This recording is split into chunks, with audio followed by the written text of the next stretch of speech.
a linha básica é a juventude e a infância.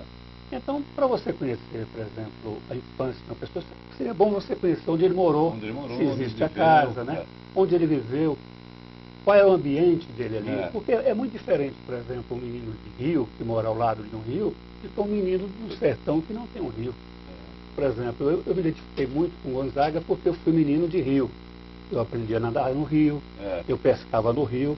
E todo menino que vive ao lado do rio sempre é um menino reflexivo, eu acho.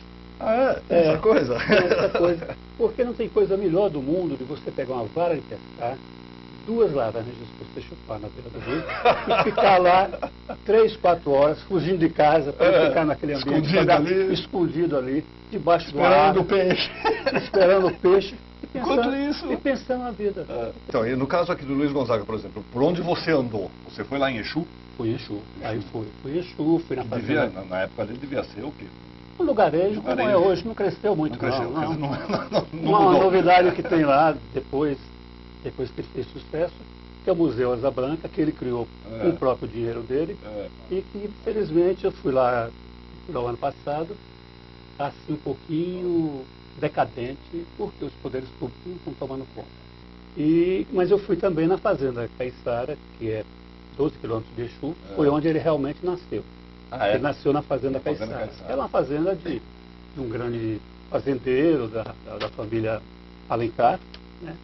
O pai dele trabalhava nessa fazenda? O pai dele trabalhava lá na fazenda. O primeiro capítulo se refere a junho de 1988, quando Gonzaga sai do Exu com um carro com seus músicos, atravessa a fronteira do Pernambuco com a Bahia, para dar um show em Senhor do Bonfim, que é uma cidade onde eu vivia, e é uma cidade tradicionalmente com o melhor São João do Nordeste. Festa de São João, que é uma tradição fortíssima até hoje, cada vez mais, eu acho. Só que nesse momento ele já está sentindo dores, porque ele já tinha sido diagnosticado o seu câncer de próstata, ele está doente, debilitado, e ao fazer esse último show, ele vai, mas ele não consegue quase subir o tablado do show. Ele está muito debilitado, seguram ele, colocam numa cadeira, ele canta junto com as pessoas e tal, mas não toca,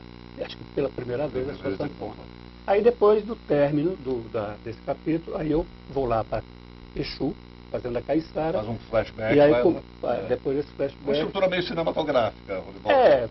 Parece. Depois fazer um filme e pode usar o livro na ida, mais ou menos. Pronto. Legal. O Luiz Gonzaga era bonitão, hein?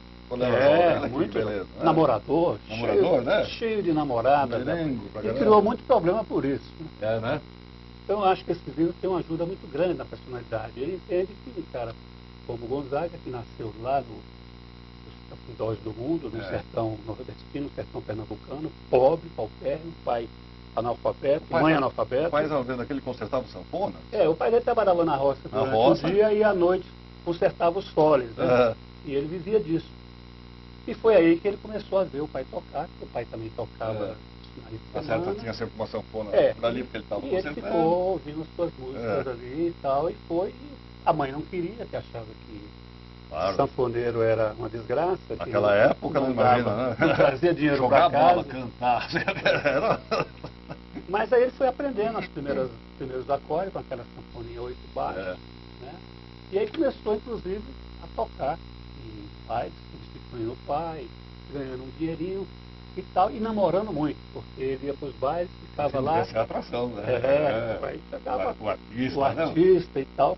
Mas, por outro lado, o artista, em alguns lugares, era considerado assim, persona non grata. Mal visto. Aí ele está com 18 anos, você está falando. Pois é, essa etapa é muito importante na vida dele.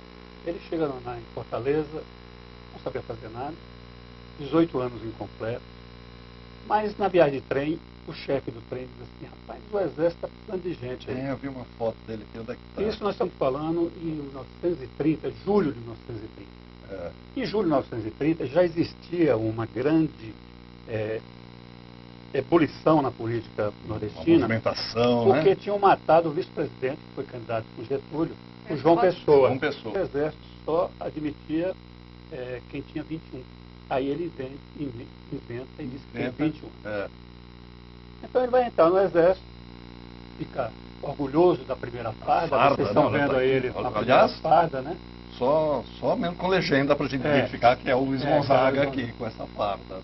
E o capitão do batalhão gostava muito dele, achava que ele tocava bem, mas quando chegar lá o maestro da orquestra não o aceita, porque ele não sabia ler partitura. Não tocava nada, não sabia. Duvido, né? Falou, eu toco um bi bemol. O que é bi bemol? Não sabia nada, né? E aí pediu baixo e deram para ele uma passagem do Rio de Janeiro. E do Rio de Janeiro uma passagem de navio para Recife. E de Recife passagem de trem para Crato. Depois ele ia voltar. Mês viajando. Aí ele ia voltar e quando chegou lá no quartel, ele começou a dar uns acordes lá no quartel. E o rapaz falou, rapaz, você está com dinheiro na mão aí. No Mangue. O Mangue é o prostíbulo lá no Rio de Janeiro, famoso atrás do porto. Você tocando isso aí, você vai ganhar muito dinheiro. E ele foi. O cara levou ele lá, ele encostou perto de um bar, começou a tocar e começou a ganhar dinheiro. Aí desistiu de Exu. E o Brasil ganhou. E o Brasil ganhou o grande sanfoneiro. Quer dizer, a carreira dele começa com mais de 30 anos. Mais de 30 anos. Agora, uma coisa fundamental nesse período dele é o seguinte, ele não tocava forró, ele tocava tango, bolero. Eram as músicas da época. Era a música da época. E ele tentava, inclusive, se apresentou várias vezes no programa famoso do Ari Barroso. E era gongado. Esculhambava com todo mundo. E tal. E ele perdeu várias vezes. Mas um dia, rapaz, ele estava lá no Mangue tocando e chegou uma figura chamada Armando Falcão. É aquele ministro nosso. Espera aí que eu vou explicar. Armando Falcão, naquela época, estudante de Direito no Rio de Janeiro. E Armando Falcão, como você disse, é aquela figura. Nada a declarar. Nada a declarar. Mas ele foi ministro depois do governo Juscelino, ministro da Justiça, governo democrático. E depois foi governo do regime, foi ministro da Justiça, governo Geisel. Aí o Armando chegou para ele e falou, pô, rapaz, você tocando tango, essas coisas, você não é de Exu, daquela terra, da Serra do Araripe, pô, lá tem uma música bonita, Pé de Serra. Aí ele pensou e falou assim, faz o seguinte, no próximo sábado apareça aqui que eu vou tocar. Aí treinou, lembrou das músicas do pai e chegou lá, deu um show. Aí foi aplaudido pela rua inteira, o bar e tal. E aí ele foi no programa do Ari Barroso, tirou a nota máxima, ganhou um prêmio em dinheiro, tocando uma música. Aí descobriu que... Aí descobriu. Aí ele se tornou, começou a gravar, gravou até 41, até 1975, gravou, mas ele gravou só como sanfoneiro. Os produtores não gostavam da voz. E como você define o Luiz Gonzaga? Porque ele passou por bastante dificuldades, né? Mas se tornou uma figura assim, marcante, né, na história. Eu defino o Gonzaga como um lutador, né? Um cara que, sendo analfabeto, escrevia mal, para ele fazer uma dedicatória era um trabalho danado, mas ele tinha uma musicalidade dentro dele, talvez vinda lá daquela infância precoce ali na Serra do Araripe, tocando com aqueles sanfoneiros que criavam músicas usando folclore da região, intuitivamente. Né? Então ele conseguiu captar esse num determinado momento e se tornou, olha, o maior sanfoneiro e um dos maiores compositores da música popular brasileira, porque ele colocava o Nordeste dentro de si, entendeu? E os nordestinos, não só os nordestinos, mas muitos brasileiros, sentiam na música dele aquele sofrimento que viviam ou viveram lá. Daí a identificação tão forte. Daí a identificação tão forte.